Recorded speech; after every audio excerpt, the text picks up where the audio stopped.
Bonjour à tous, soyez les bienvenus pour suivre avec nous ce journal de 15 heures dont voici les titres de l'actualité.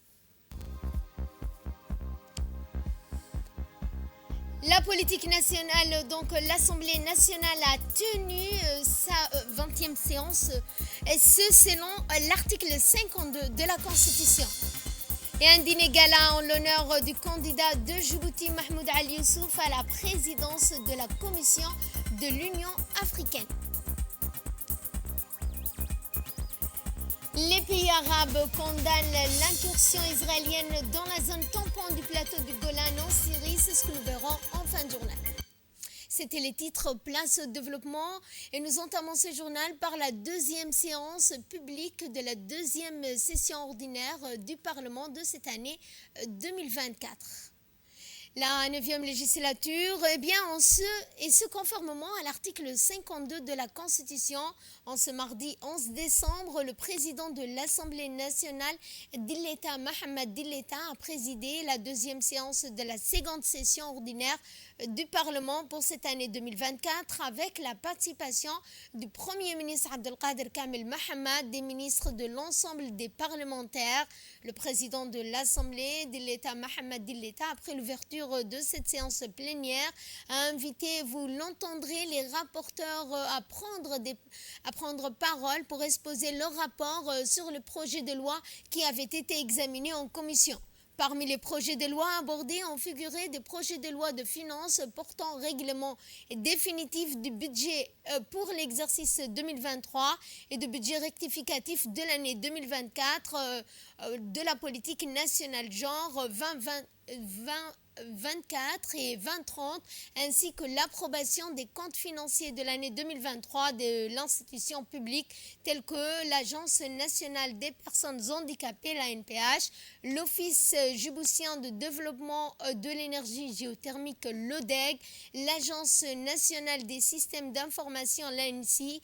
Les députés, dans l'exercice de leur mission de contrôle de l'action gouvernementale et d'évaluation des politiques publiques, ont interpellé les membres du gouvernement sur la gestion des finances publiques. Ils ont demandé des éclaircissements sur les écarts éventuels entre les prévisions budgétaires initiales et les résultats obtenus, ainsi que les efforts entrepris pour améliorer la transparence et l'efficacité dans la gestion des finances publiques. Au cours de ces échanges et face à une série d'interrogations, les parlementaires, les membres du gouvernement ont apporté des éléments de réponse. Le Premier ministre Abdelkader Kamel Mohamed a réaffirmé avec force l'engagement du gouvernement à poursuivre et à croire en la réussite du projet de la géothermie. Après le vote et l'approbation des textes de loi inscrits à l'ordre du jour, le président de l'Assemblée nationale, Dilleta Mohamed Dilleta, a clôturé la séance. Et en prenant la parole, le président de l'Assemblée nationale a prononcé un discours dont voici la teneur. Bienvenue pour cette deuxième séance publique de la deuxième session ordinaire 2024. Pour ce mercredi 11 décembre, l'ordre du jour comporte 6 projets de loi, dont l'examen du règlement définitif de l'État pour l'exercice 2023 et les projets de loi rectificatifs des finances 2024. En détaillant, nous allons nous pencher sur les projets de texte suivants. Premier projet de loi 126 AN 24 9e législature portant adoption de la politique nationale du genre 2024-2030 en République Djibouti. Projet de loi des finances 128 AN 24 9e législature portant règlement définitif du budget de l'État pour l'exercice 2023. Projet de loi des finances 129 AN 24 9e législature portant budget rectificatif de l'État pour l'exercice 2024. Projet de loi 140 AN 24 9e législature portant approbation des comptes financiers de l'Agence nationale des personnes handicapées pour l'exercice 2023. Projet de loi 141 AN 24 9e législature portant approbation des comptes financiers de l'Office djiboutien de développement de l'énergie géothermique pour l'exercice 2023. Projet de loi 124 AN 24 9e législature portant approbation des comptes financiers de l'Agence nationale des systèmes d'information de l'État, ainsi pour l'exercice 2023. Et en ce qui concerne les questions-réponses, vous les aurez dans nos prochaines éditions. Dans le reste de l'actualité, le Multipurpose Hall du siège de l'Union africaine à Addis Abeba a accueilli un dîner gala en l'honneur du ministre Mahmoud Ali Youssouf, ministre des Affaires étrangères de la coopération internationale, candidat à la présidence de la Commission de l'Union africaine. La suite dans ce commentaire de Samater Saïd. Le Multipurpose Hall du siège de l'Union africaine à Addis Abeba a accueilli un dîner de gala organisé en l'honneur de Mahmoud Ali Youssouf, ministre des Affaires étrangères de la coopération internationale, candidat à la présidence de la Commission de l'Union africaine. Cet événement a rassemblé des représentants de plusieurs États membres de l'Union africaine, des diplomates ainsi que des partenaires régionaux et internationaux. Il s'inscrit dans le cadre de la campagne de candidature de Mahmoud Ali Youssouf au poste de président de la Commission de l'Union africaine. L'objectif principal de cet événement était non seulement de promouvoir la candidature de Mahmoud Ali Youssouf, mais aussi de consolider les préparatifs pour sa participation au débat Madja Africa, prévu ce vendredi 13 décembre, une étape clé pour présenter ses idées et répondre aux questions des États membres. L'événement a débuté par l'interprétation des hymnes nationaux, celui de la République de Djibouti, suivi de celui de l'Union africaine. Cette ouverture solennelle a marqué le temps de la soirée, axée sur l'unité et le respect des valeurs panafricaines. Une présentation détaillée du parcours, du profil de Mahmoud Ali Youssouf a ensuite été projetée, mettant en avant ses réalisations en tant que diplomate et son engagement pour le développement du continent. Par la suite, plusieurs personnalités de haut rang ont pris la parole, notamment l'ambassadrice représentante permanente de la République fédérale démocratique d'Éthiopie auprès de l'Union africaine, qui a ouvert les allocutions avec son discours saluant le leadership et la vision stratégique du candidat. M. Mahmoud Ali Youssouf a ensuite pris la parole dans les 3 langues officielles, anglais, français et arabe, illustrant son engagement en faveur de la diversité linguistique et culturelle du continent. Son discours a porté sur sa vision, une Union africaine plus forte, plus unifiée, capable de relever les défis du XXIe siècle. La soirée s'est poursuivie par une session de questions-réponses au cours de laquelle les participants ont posé des questions au candidat Mahmoud Ali Youssouf, qui a répondu avec précision et clarté, renforçant son message et sa position comme un candidat de choix pour la présidence.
The fifth cluster will be working on the transparency. Mesdames et messieurs, ce soir, nous sommes pas... Our continent is in a very critical moment where it has... Monsieur le ministre, si vous étiez l'inconnu... On one specific sector, which is the digital revolution. Ce n'est pas un raté, hein? عاد السفراء الحضور الكريم لا يسعني إلا أن أشكركم. Concernant les partenariats entre l'Afrique et le monde extérieur. Nomenclature sur la participation, etc., etc. Dans l'amélioration des conditions de travail des fonctionnaires. Je vous remercie. Vers la Ligue arabe, vers d'autres, on aura des soucis pour aller dans des dossiers qui exigent des... The crisis in the Sudan is, a crisis between 2 armies. Even the people of Sudan has nothing to do with it. So we need to find...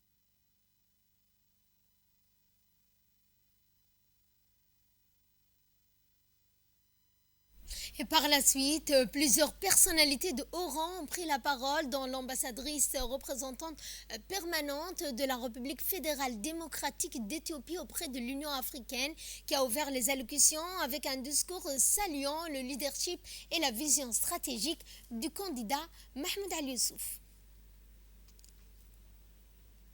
Ensuite, c'est au tour de l'ambassadeur représentant permanent de la République du Congo auprès de l'Union africaine et deuxième vice-président du comité de représentants permanents à prononcer un discours mettant en avant, en lumière, tout d'abord les qualités nécessaires pour diriger l'organisation.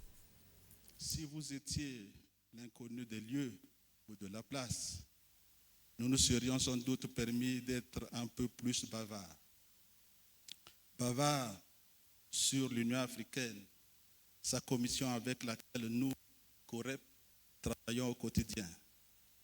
Bavard sur les défis, nombreux assurément, qui attendent tous les prétendants au poste. Ce poste qui, votre Excellence le sait parfaitement, est bien loin d'être un centre de repos.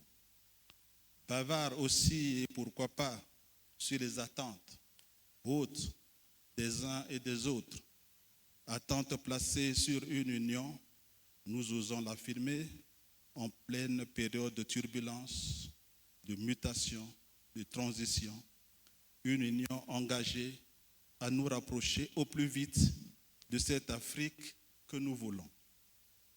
Pour les besoins de la cause, le 2063 est là, heureusement, mais cette Afrique que nous voulons se trouve encore à 1000 lieues de l'Afrique que nous avons aujourd'hui.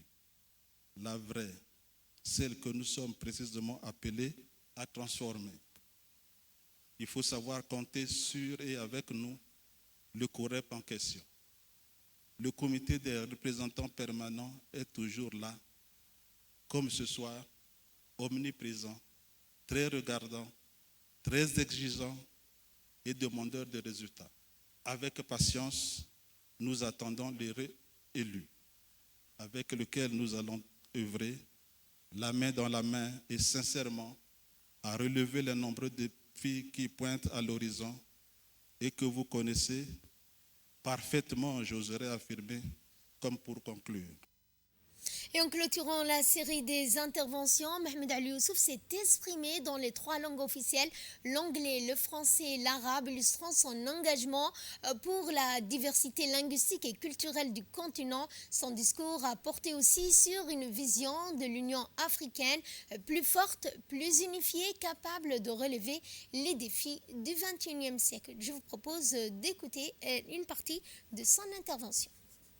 Après plus de 3 décennies d'action dans les relations internationales et la diplomatie multilatérale, j'ai pensé qu'il était temps pour moi de mettre mon expérience et mes compétences au service de l'Afrique. Pour beaucoup d'entre vous qui êtes accrédités auprès de l'Union africaine, vous connaissez certainement mieux que moi le fonctionnement de la Commission et les méthodes de travail. Vous en connaissez aussi les rouages, et qu'elle représente surtout la tour de contrôle de toutes les structures de l'Union africaine. Ce n'est pas seulement une instance d'exécution, mais c'est aussi une structure de coordination et d'orientation qui porte les ambitions de notre continent. Il me semble qu'il s'agit là de la clé de voûte de la réussite de notre action commune au sein de l'Union africaine. En cela, si je suis élu, j'aurai l'honneur de travailler de concert et en parfaite synergie avec vous tous, membres du COREP. Je compte bien vous proposer une méthode de travail avec une régularité de rencontres nécessaire à l'interaction entre le président de la Commission, son équipe et le COREP. Le ministre du Travail chargé de la formalisation et de la protection sociale, Omar Abdi Saïd, a été reçu en sa qualité d'émissaire par le ministre des Affaires étrangères du Bénin, M. Bakari. Lors de cette audience, il a mis donc en avant un message officiel du président de la République Ismaël Omar Guelleh destiné à son homologue béninois Patrice Talon. Ce message portait sur le soutien du Bénin pour la candidature de Djibouti au poste de président de la Commission de l'Union africaine. Au cours de cette rencontre, le ministre du Travail accompagné de son conseiller technique de communication, M. Khadir Omar, a présenté les atouts du candidat djiboutien Mahmoud Ali Youssouf, actuel ministre des Affaires étrangères de la coopération internationale, ainsi que sa vision stratégique visant à renforcer les institutions panafricaines à relever les défis du continent. Et je vous propose cette fois de suivre le mot du ministre, dont voici la teneur. Les relations entre le Bénin et la République de Djibouti sont excellentes. Elles ne datent pas d'aujourd'hui. Elles datent de plusieurs décennies déjà. Nous espérons beaucoup des renforcements des relations actuelles par rapport au futur. Mais je suis venu ici aujourd'hui dans cette belle ville de Cotonou pour d'abord remettre un message au président Patrice Talon, président de la République du Bénin, et un message qui m'a été remis par son homologue et frère, président Ismaël Omar Guelleh de Djibouti. Les perspectives sont prometteuses pour l'ensemble des pays. Nous avons discuté avec les ministres des Affaires étrangères et sur beaucoup de domaines que nous puissions exceller en matière de coopération. Dans le reste de l'actualité, la ministre de la Jeunesse et de la Culture, Dr Hibo Moumin Assowe, a présidé la réouverture du centre de développement communautaire de Hadjididé, complètement réhabilité et équipé sur fond du budget national. La seconde plus ancienne maison des jeunes de la République de Djibouti, après celle du stade, est entièrement rénovée au terme de plusieurs mois de travaux sous la supervision du maître d'ouvrage, le ministère de la Jeunesse et de la Culture.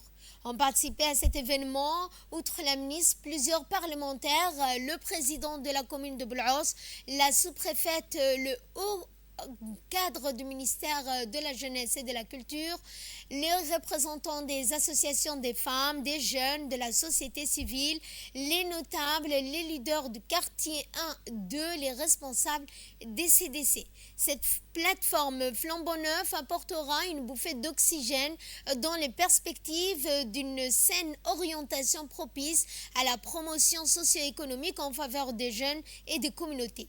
Par ailleurs, la préfète du premier arrondissement et le président de la commune de Boulos se joignent à ce concert d'approbation et d'enthousiasme et de remerciement à la ministre pour le CDC de Hadjididé, métamorphosé et dont les accessoires didactiques, ludiques, éducatifs et numériques modernes lui confèrent un nouvel attrait au fait de sa renaissance en termes de capacité pour répondre avec efficience aux attentes des communautés.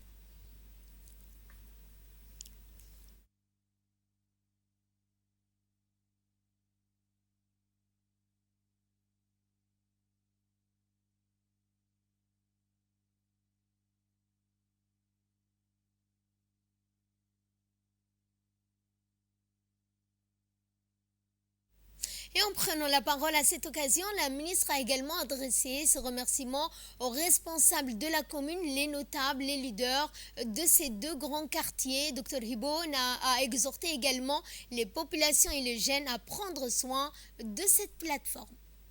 C'est vraiment un vrai plaisir, enfin, d'être dans ces grands CDC de deux quartiers 1 et 2 qui a été complètement réhabilité, rééquipé sur fond du budget national. C'est très important de le dire.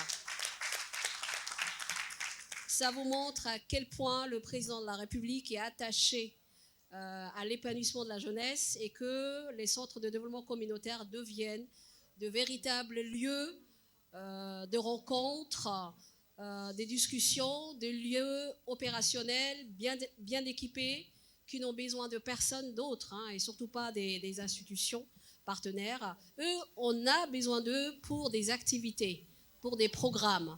Ce CDC a longtemps été fermé, donc l'entreprise qui a obtenu le marché a fait un excellent travail. Nous, on s'est imposé pour que vous ayez un équipement moderne, parce que nous en sommes à la 4e génération de CDC, et la réhabilitation permet toujours d'être un peu sur des nouveaux espaces et d'apprêter ou d'être prêt pour de nouvelles activités. Donc cette réhabilitation va permettre en effet d'accueillir des concours vidéo, des concours des jeux sportifs, des loisirs, mais ça va être aussi des espaces vraiment très beaux et très confortables pour accueillir la totalité des composantes des communautés des 2 quartiers, que ce soit les jeunes, les mamans, les papas, les grands-pères. Vraiment, il faut que ça soit un centre de développement communautaire. Nous comptons sur vous, les habitants du quartier et de 2 quartiers, de tenir cet endroit propre. Il y a un service de nettoyage, il y a un service de sécurité, mais sans vous, ils ne pourront pas faire un bon travail. Donc, soyez avec eux, travaillez avec eux, faites que ce CDC soit vivant et qu'il soit vraiment bien entretenu.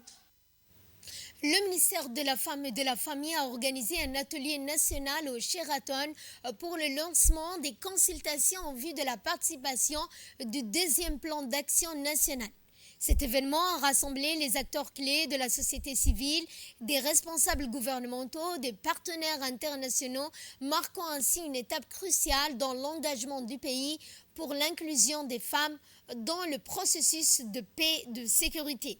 La cérémonie d'ouverture a été présidée par Mme Anissa Hassan Bahdoun, secrétaire générale du ministère de la Femme et de la Famille, adoptée à l'unanimité par le Conseil de sécurité des Nations Unies en 2000. La résolution 1325 représente un appel crucial à l'action, mettant en avant le rôle indispensable des femmes dans la prévention des conflits, la gestion des crises et la construction post-conflit. Le premier plan d'action national a posé les bases nécessaires, mais il est essentiel d'évaluer les avancées réalisées et d'identifier ainsi les défis persistants.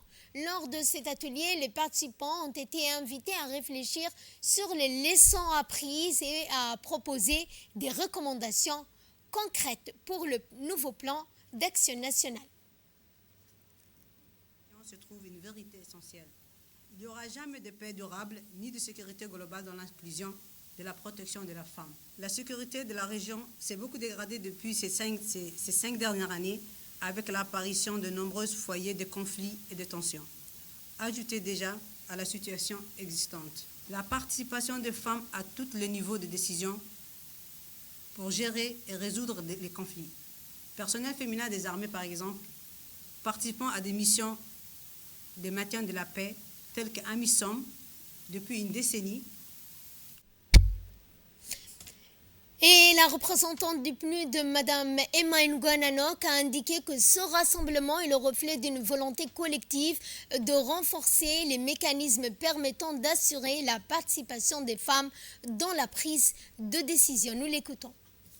C'était un réel plaisir d'être ici ce matin pour accompagner donc les consultations autour de la 2e génération du plan national d'action dédié à la mise en œuvre de la résolution 1325. Je pense que ce moment marque encore une fois notre engagement collectif envers donc la contribution des femmes dans les processus de paix et de sécurité. Nous savons que la résolution 1325 a été adoptée en 2000 par les Nations Unies à l'unanimité et nous rappelle donc que les femmes sont essentielles dans les processus de paix et de sécurité. Nous le savons, les femmes, malgré les défis auxquels nous sommes confrontés, sont au cœur donc des processus de paix, de médiation et de sécurité. Et la résolution 1325 a énoncé 4 piliers qui, je pense, guident notre action et notre réflexion dans le cadre de l'élaboration de cette politique. La secrétaire générale du ministère de la Femme et de la Famille a souligné l'importance de cette initiative dans la promotion des droits des femmes et de l'égalité des genres. La rencontre de ce jour répond à la volonté politique du gouvernement sur la participation de la femme à tous les niveaux institutionnels et pourrait aussi le rôle constructif des femmes dans le processus de la paix et de la stabilité du pays. Notre environnement géostratégique nous engage davantage à se préoccuper sur la condition féminine tout en veillant sur le respect de nos valeurs socioculturelles et le droit de la femme. Il faut souligner que la Constitution djiboutienne, nos textes juridiques et nos mécanismes institutionnels prennent en compte pleinement les conditions internationales et africaines pertinentes en matière des droits de l'homme en général et la promotion en genre plus particulièrement. Chers participants, aujourd'hui je suis heureuse d'être devant vous pour ouvrir cet atelier sur la consultation dont l'objectif est de dessiner les principales orientations du deuxième PAN, c'est-à-dire le plan d'action national 2025-2030. Nous allons à Arta cette fois dans le cadre des 16 jours d'activisme contre les violences basées sur le genre. L'Union nationale des femmes djiboutiennes, en collaboration avec le Fonds des Nations Unies pour la population, a organisé une formation des relais à Arta. Cette initiative vise à renforcer les capacités locales pour la prévention des violences basées sur le genre et l'orientation des victimes. La formation permet aux relais communautaires de jouer un rôle actif dans la sensibilisation et la protection des populations vulnérables, en particulier les femmes et les filles. Cette action s'inscrit dans une campagne nationale qui s'étend aux 5 régions de l'intérieur avec pour objectif bâtir une société plus inclusive et respectueuse des droits humains.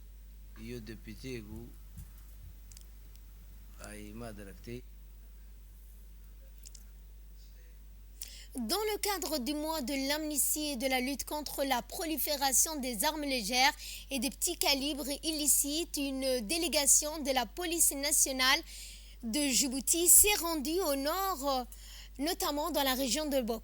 La délégation de la police nationale a été tout d'abord reçue par le préfet de la région de Bok, qui leur a souhaité la bienvenue ensemble. Les deux parties ont échangé sur l'importance du mois de l'amnistie et de la lutte contre la prolifération des armes légères et de petits calibres illicites. Cet événement met en lumière que la lutte contre les armes illicites dépasse une simple action ponctuelle. Elle représente un véritable pacte social de politique en faveur d'un avenir meilleur. Dans ce cadre, un atelier éducatif a été organisé pour les forces de sécurité et de défense dans la région de Bok du 5 au 8 de ce mois. Cet atelier a réuni la police, la gendarmerie, l'armée, la force maritime et la garde-côte dans le but de sensibiliser les acteurs clés au danger de la prolifération des armes légères et de petits calibres. L'atelier a également permis de partager les stratégies pour contrôler, tracer et réduire les armes en circulation, tout en renforçant la collaboration entre les différentes institutions chargées de la sécurité. Les discussions ont également abordé la nécessité de renforcer les mécanismes législatifs opérationnels existants et d'impliquer activement les communautés locales dans la lutte contre ce fléau. Cet atelier s'inscrit dans un effort global visant à prévenir les proliférations des armes légères et de petits calibres afin de promouvoir des actions de sensibilisation pour un avenir plus sûr. Pour une formation qui sera non seulement une formation, mais aussi une réunion de concertation et d'échange d'expériences sur les moyens de lutte ou de sensibilisation sur la prolifération des armes légères. Ceci est une opportunité pour nous, puisque Obok est une région limitrophe avec l'Érythrée et surtout avec le Yémen, qui est un pays toujours en guerre. Donc je vous serai très reconnaissant, surtout d'être attentif à cette formation et que cette formation, cette journée soit une journée riche en expérience et en échange.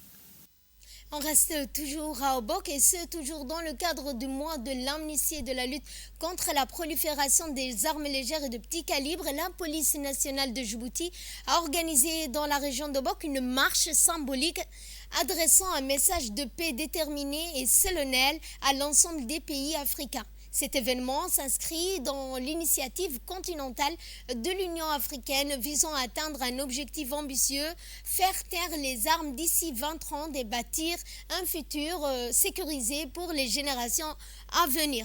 La marche a rassemblé un large éventail de participants, parmi lesquels figurait la police nationale, les forces de sécurité ainsi que les représentants des sociétés civiles. Le départ de la marche a eu lieu en face du commissariat de la police de Bok et le cortège s'est dirigé jusqu'à la préfecture de la région de Bok, ponctué par des slogans, des chants pour la paix. À travers cette marche, les participants ont voulu sensibiliser le public et encourager une prise de conscience collective quant à l'importance de bâtir une Afrique pacifique et sécurisée. Cet acte symbolique témoigne du rejet de la violence et du renforcement de la sécurité publique, reflète également la volonté de Djibouti d'éradiquer les menaces liées aux armes illicites. Cet événement marque la lutte contre les armes illicites, bien que plus simple qu'une action ponctuelle, elle représente un véritable pacte social et politique pour un avenir meilleur. En s'inscrivant dans l'initiative de l'Union africaine, Djibouti affirme sa position en faveur d'une Afrique prospère, unie, où les enfants grandissent sans peur, où les nations peuvent se développer en harmonie. En sport, cette fois, le tirage au sort du très attendu tournoi ministériel. Le tournoi débutera fin décembre au complexe du Roi Fahd. Une occasion pour les équipes participantes de défendre leurs couleurs et surtout de renforcer les liens entre institutions à travers le sport. Pas moins de 27 équipes seront en lice cette année, regroupant 24 ministères ainsi que de manière exceptionnelle des équipes issues de la présidence de la primature de l'Assemblée nationale. Cette participation élargie promet un spectacle sportif de haut niveau. Un tableau récapitulatif des résultats du tirage au sort sera prochainement publié sur la page Facebook officielle du secrétariat d'État chargé des sports. Et pour plus de précisions sur ce tirage au sort, je vous propose de suivre le mot du directeur des sports, Abshir Ali. Ce matin, nous avons lancé le tirage au sort du tournoi interministériel édition 2024.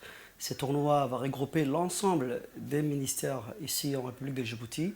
Et nous avons aussi invité et intégré une équipe de la primature et également une équipe de la présidence, sans oublier une équipe de l'Assemblée nationale. Donc ce tournoi, tout d'abord, consiste à jouer pour le plaisir, pour s'épanouir, mais également pour lutter contre les maladies liées à l'inactivité, c'est-à-dire le diabète, l'obésité, la surcharge pondérale et tout ce qui va avec. Donc nous voulons à ce que les employés des ministères, des institutions de l'État soient mobiles pour qu'ils puissent s'épanouir, pour qu'ils puissent se connaître entre eux et également à la fin désigner le vainqueur. Donc nous avons lancé la première édition il y a quelques années de cela. La première année, c'était une année test où nous avons juste organisé le tournoi inter-ministère au niveau de la cité ministérielle. Donc c'était le tournoi de la cité ministérielle. Donc les ministères qui se regroupent ici au sein de la cité ministérielle ont pris part à cette première édition. Et quand nous avons vu l'engouement et la volonté des autres ministères à intégrer dans ce tournoi, nous avons opté pour une deuxième édition beaucoup plus large où l'ensemble des institutions étatiques seront invitées. Donc nous avons déjà mis en place une charte pour participer à ce tournoi et nous avons également mis en place un groupe WhatsApp pour que les responsables qui ont été délégués par les ministères concernés puissent avoir les informations. Et chaque institution aura son maillot et derrière ils vont jouer au nom de leur département. Donc je tiens à remercier l'ensemble des directrices et directeurs administratifs des ministères. Et de là, nous passons à ce qui domine l'actualité internationale. Les pays arabes condamnent l'incursion israélienne dans la zone tampon du plateau du Golan en Syrie. Les pays arabes ont fermement condamné dans des déclarations lundi l'incursion israélienne dans la zone tampon démilitarisée située sur les hauteurs du Golan syrien après la chute du régime de Bachar al-Assad. Le ministère égyptien des Affaires étrangères a qualifié cette décision d'occupation du territoire syrien et de violation flagrante de l'accord de désengagement de 1974. Cet accord avait conduit au retrait d'Israël de certains territoires syriens, mais a laissé le plateau du Golan sous contrôle israélien. L'Égypte a déclaré que l'action israélienne constitue une violation du droit international et de l'intégrité territoriale de la Syrie. Et c'est ainsi que se referme ce journal. Merci à vous de nous avoir suivis. Excellent après-midi à toutes et à tous.